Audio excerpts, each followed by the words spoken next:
سورہ معارج کی ان آیتوں پر درس چل رہا ہے کہ اللہ تعالیٰ نے انسان کی ایک عادت بیان کی کہ انسان ہے جلد باز اور خواہش نفس سے مغلوب ہو کے اپنی دل کی خواہش کو پوری کرنے کے لیے انجام سے بے خبر ہو کے کام کرتا ہے.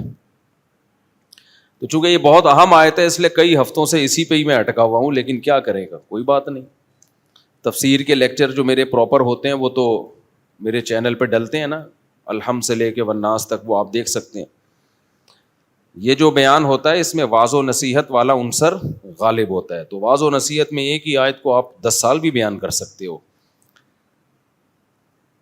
تو جلد بازی والا عنصر ہم سب میں ہے. جلد بازی کا مطلب انجام سے بے خبر ہو کے کام کرنا.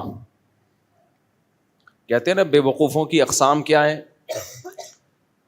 ایک قسم تو یہ ہے کہ جلد بازی میں کام کرنا پھر سوچنا. اس سے بڑی قسم یہ ہے کہ جلد بازی میں کام کرنا اور نقصان ہو جائے تو پھر بھی نہ سوچنا. تو ہم لوگ اس لیول پہ, اللہ کا شکر ہے ہمارا لیول ہر چیز میں بہت ہائی ہے. یعنی ہم لوگ بہت سارے کام کرتے ہیں, اس پہ ہمیں نقصان ہوتا ہے, سوچے سمجھے بغیر کام کر رہے ہوتے ہیں, نقصان ہوتا ہے. تو یہ نہیں کہ چلو اگلی دفعہ میں ہم احتیاط کریں گے, آئندہ یہ غلطی نہیں کریں گے. کام کرنے کے بعد بھی نہیں سوچتے. اور اس سے بڑا بے وقوف وہ ہے, 3 درجے ہوتے ہیں ہر چیز میں, آپ کو پتہ ہے نا, ہر چیز میں 3 اسٹیپ ہوتے ہیں. ایک بے وقوف, ایک اس سے بڑا بے وقوف, اور ایک انٹرنیشنل بے وقوف. ہماری کنڈیشن پتہ ہے کیا ہے؟ جلد بازی میں کام کیا سوچے سمجھے بغیر, اس کے تمام نتائج اور پہلوؤں پہ غور کیے بغیر کام کیا. پھر جب اس کا نہیں سوچے سمجھے بغیر نقصان ہو گیا تو بھی نہیں سوچ رہے, یہ ڈبل بے وقوف. اس سے بڑے بھی ہم بے وقوف ہیں, وہ یہ کہ پھر ہم ڈالتے ہیں تقدیر پہ, یار کیا کریں مقدر میں یہی لکھا ہوا تھا. تو اب وہ تو مقدر سے کون لڑ سکتا ہے بھائی. مقدر کی تقدیر کی بات اس وقت کی جائے گی جب آپ نے کام کرنے سے پہلے سوچا ہو, اس کے نتائج بھی سوچے ہوں, اس کے کیا فائدے ہو سکتے ہیں, کیا نقصانات, پوری ذمہ داری کے ساتھ مشوروں کے ساتھ کام کیا. اللہ کی طرف سے اب نقصان ہو گیا تو پھر شریعت کہتی ہے کس پہ ڈالو بھائی, مقدر پہ. اب تقدیر سے کوئی لڑ نہیں سکتا. ایسے موقع پہ ہے کہ تقدیر کا استعمال. دیکھو ایک آدمی بیمار تھا, آپ کا دوست تھا, آپ اس کو ہاسپٹل لے کر گئے. یہی کرو گے نا آپ, یا آپ بولو گے مقدر میں لکھا ہے تو مرے گا, نہیں لکھا ہے تو نہیں مرے گا, تڑپنے دو. یہ تقدیر کا غلط استعمال ہو رہا ہے کہ نہیں ہو رہا؟ وہ کہے گا ابے مجھے ہاسپٹل لے کے جا, میرا بخار دیکھ کہاں جا رہا ہے. پھر ڈاکٹر 2 قسم کے تھے, ایک اناڑی, ایک بڑا سینئر ڈاکٹر. آپ اناڑی کے پاس لے گئے جس کو ابھی تجربے ہے نہیں, وہ ابھی نیا بندے مارنا شروع کیے اس نے, آپ اس کے پاس لے گئے. پھر بندہ مر گیا, آپ کہو گے بھائی مقدر میں تھا مر گیا. یہ مقدر کا غلط استعمال ہوا کہ نہیں ہوا؟ غلط استعمال. لیکن نہیں, آپ کیا اس کو اچھے ڈاکٹر کے پاس لے گئے, جو میڈیسن ڈاکٹر نے دی, دوائیں دی, ہر طرح سے آپ نے پوری کوشش کی, پھر بھی بندہ مر گیا. اب شریعت کیا کہتی ہے بھائی, تقدیر سے کوئی لڑ نہیں سکتا. ڈاکٹر خود بھی تو مر جاتے ہیں نا بھائی. اب اللہ نے مارنا ہی لکھا ہوا تھا, ہم نے تو سارے اسباب بچانے کے اختیار کر لیے, اب اللہ ہی کسی کو مارنا چاہے بھائی تو پھر تقدیر سے کون لڑ سکتا ہے؟ یہاں صبر ہے, یہاں تقدیر کا استعمال. لیکن آپ نہ ڈاکٹر کے پاس لے کے جا رہے ہیں, بلکہ آپ کیا کریں گے, اچھا بھلا بندہ کھڑا ہوا ہے, آپ نے چاقو نکال کے گلا کاٹ دیا. اگلا بولے گا کیا کیا تو نے؟ آپ کہیں گے مقدر میں تھا, موت کا ٹائم متعین ہے, مقدر میں تھا, مرنا مر گیا.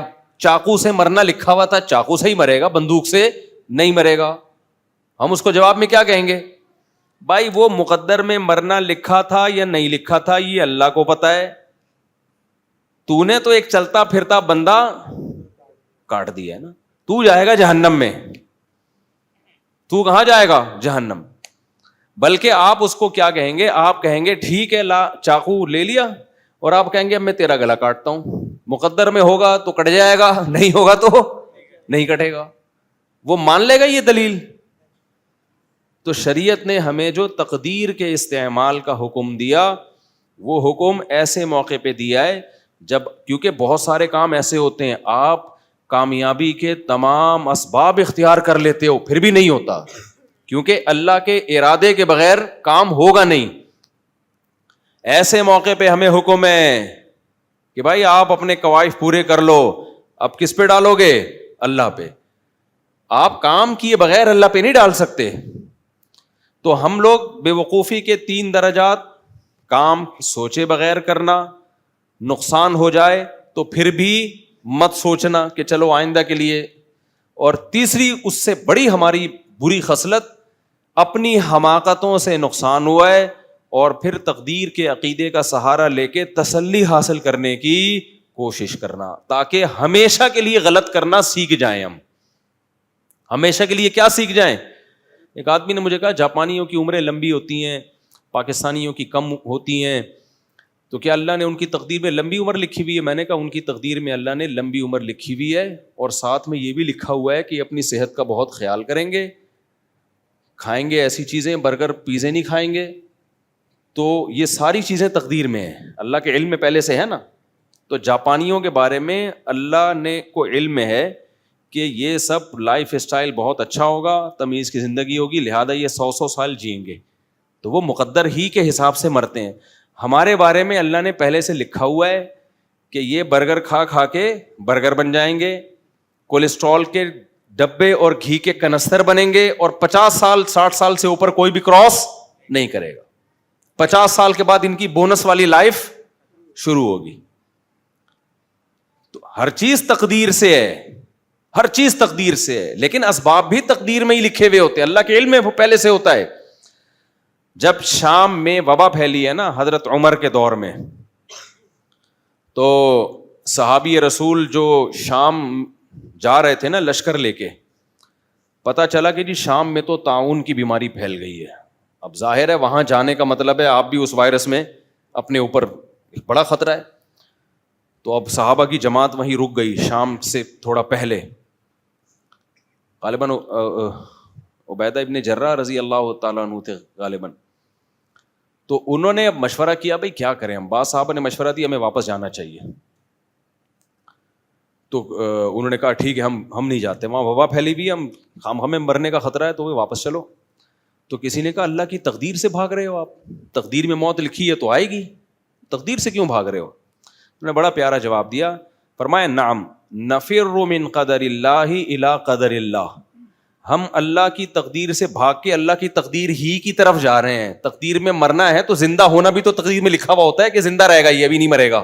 ٹھیک ہے نا؟ سمجھ میں آ رہی ہے بات کہ نہیں آ رہی؟ تو ہمیں کیا پتا ہماری تقدیر میں زندگی ہے یا موت ہے؟ ہمیں کیا پتا؟ تو ہم زندگی کے اسباب اختیار کریں گے. زندہ بچ گئے تو اس کا مطلب مقدر میں زندگی لکھی ہوئی تھی اور ہم بھاگ کے مقدر سے دور بھاگ رہے تھے اپنے.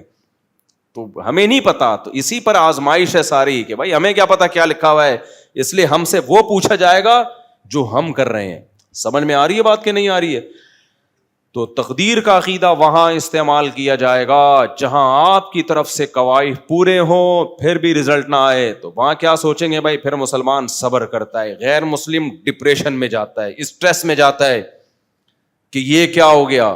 کیسی زبردست آیت قرآن کی، یا ایھا الذین آمنوا لا تکونوا کالذین کفروا وقالوا لاخوانہم اذا ضربوا فی الارض او کانوا غزا لو کانوا عندنا ما ماتوا وما قتلوا لیجعل اللہ ذلک حسرۃ فی قلوبہم.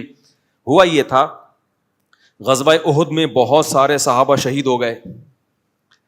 اب منافقین نے یہ پروپیگنڈا کیا، یار ہمارے مشورے پر عمل کر لیا ہوتا نا، نہ جاتے یہ لوگ جنگ میں تو نہ مرتے، فلاں نہ جاتا تو زخمی نہ ہوتا. اب گئے کس کے حکم پہ تھے؟ یہ اللہ کے حکم پہ گئے تھے نا. آپشنل ہوتا نا، آپشنل کہ جا بھی سکتے ہو نہیں بھی جا سکتے، پھر نقصان ہو گیا تو پھر غم ہونا چاہیے، یار ہمارا فیصلہ کیا تھا؟ غلط تھا، واقعی ہم نے جلد بازی سے کام لیا ہے. یہاں تو جلد بازی کا سوال ہی پیدا نہیں ہوتا تھا, یہاں حکم کس کا تھا؟ اللہ کا. بھائی نکلو. اب اللہ جب کہہ رہے پھر تو جانا ہی جانا ہے نا. اب اس میں 70 افراد شہید ہو گئے, بہت سے زخمی ہو گئے.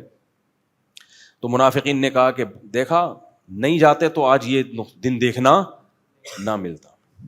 ہم تو کہہ رہے تھے کہ یہ ہلاکت ہے, جنگ تھوڑی, تو خودکشی ہے. تو قرآن نے کہا کہ اے یہاں قیامت تک کے لیے ایک اصول دے دیا قرآن نے, بڑا زبردست. یہ صرف جنگ کے بارے میں نہیں, ہر چیز کے بارے میں ہے کہ بعض کام آپ اللہ کے آرڈر کی بیس پہ کر رہے ہو, بعض کام آپ اللہ کا آرڈر تو نہیں ہے لیکن آپ نے مشورے بھی کر لیے, ایک دماغ بنا لیا, تو وہ بھی اللہ کا آرڈر ہے کہ اب کر لو.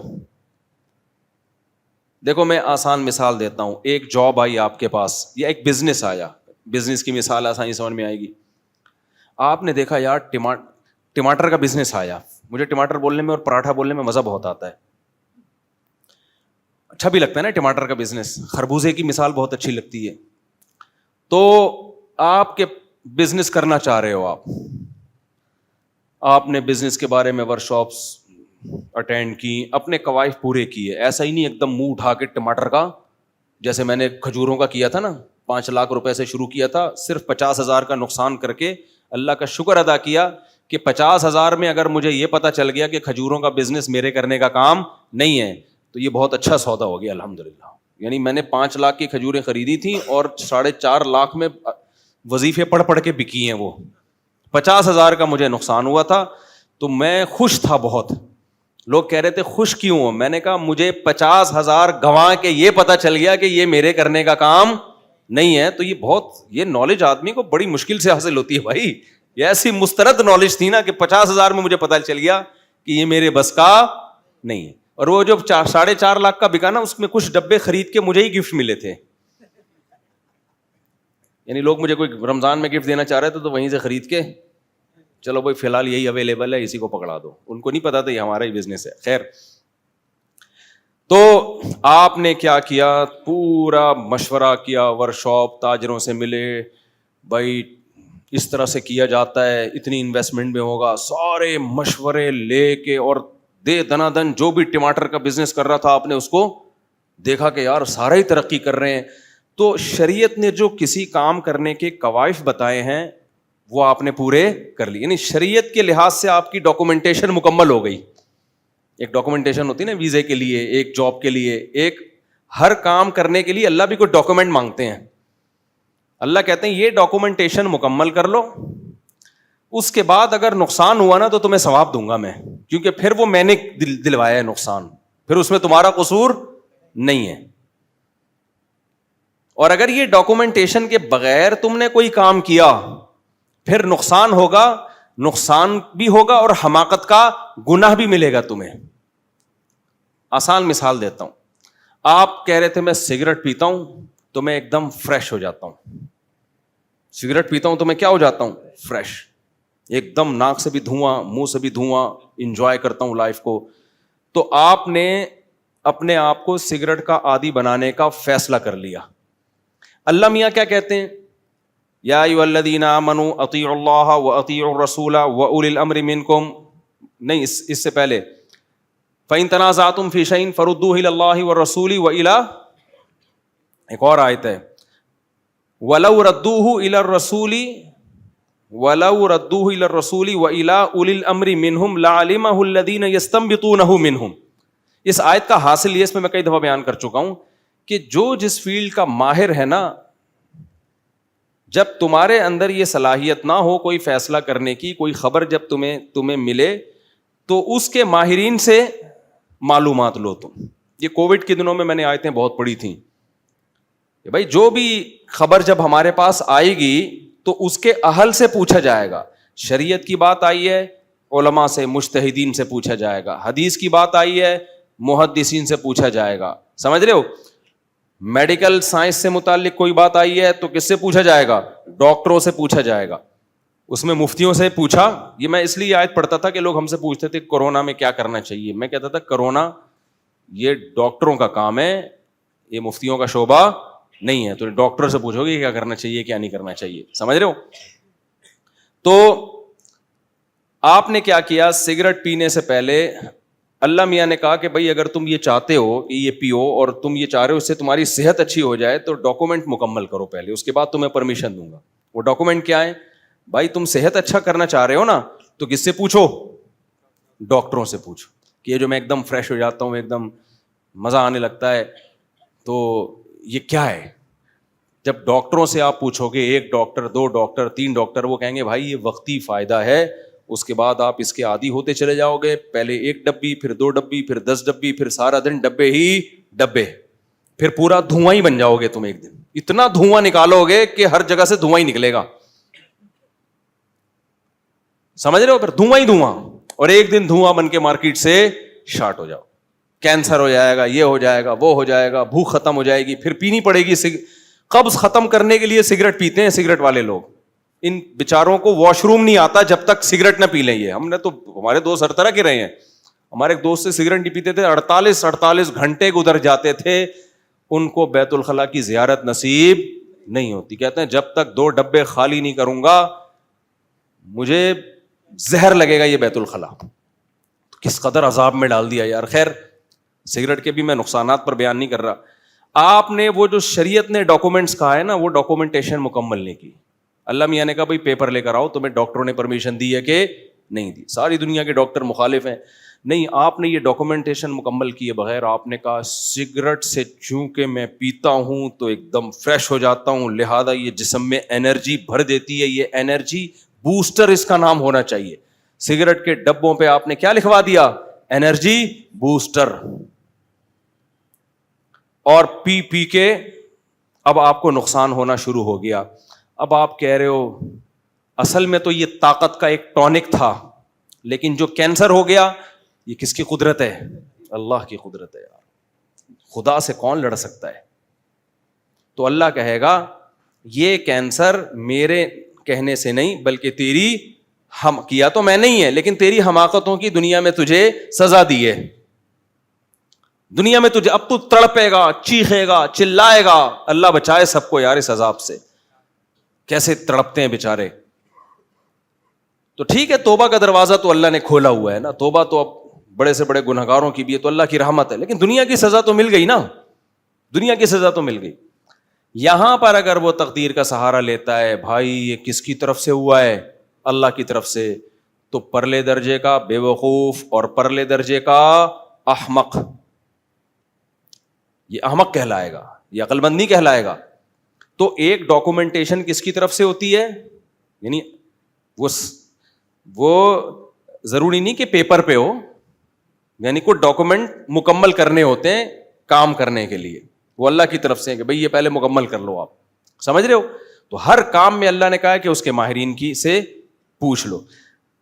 یہ اتنا اہم حکم ہے نا قرآن کا کہ وَأَمْرُهُمْ شُورَىٰ بَيْنَهُمْ. قرآن کہتا ہے ہمارے نیک لوگوں کے جتنے بھی اہم کام ہیں, جو جنتی لوگ ہیں, وہ مشورے سے ہوتے ہیں.